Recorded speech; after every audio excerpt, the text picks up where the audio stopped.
ડભોઈના મોતીપુરા ગામે ગરનીત પેપર ફેક્ટરીમાં ભીષણ આગ લાગતા અફરાતફરી મચી હતી। ડભોઈના મોતીપુરા ગામે ગરનીત પેપર ફેક્ટરીમાં ભીષણ આગ લાગતા અફરાતફરી મચી હતી। ભીષણ આગને પગલે ડભોઈ, બોડેલી અને વડોદરા ફાયર બ્રિગેડ ઘટના સ્થળે પહોંચી ગયા હતા। પુઠ્ઠા બનાવતી ફેક્ટરીમાં અચાનક અગમ્ય કારણસર ભીષણ આગ લાગી હતી। આગ લાગતા ભારે અફરાતફરી સર્જાઈ હતી। છેલ્લા 4 વર્ષથી ચાલતી ફેક્ટરીમાં ફાયર એનઓસીને લઈને સવાલ ઊભા થયા છે। લાખો રૂપિયાના મશીનોની બાજુમાં મૂકેલા પુઠ્ઠામાં આગ લાગી હતી।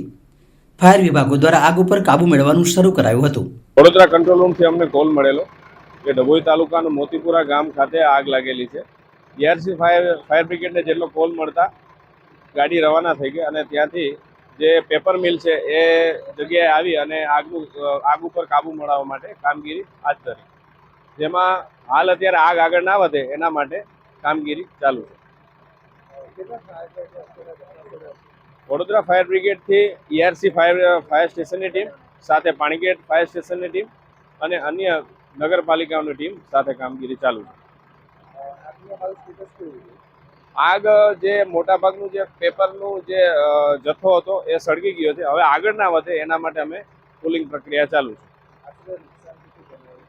એ હવે એમના જે માલિક છે એ કહી શકે અને એ બધું કયું મટીરિયલ કઈ પ્રકારનું છે એ જાણ્યા પછી ખબર પડે કેટલું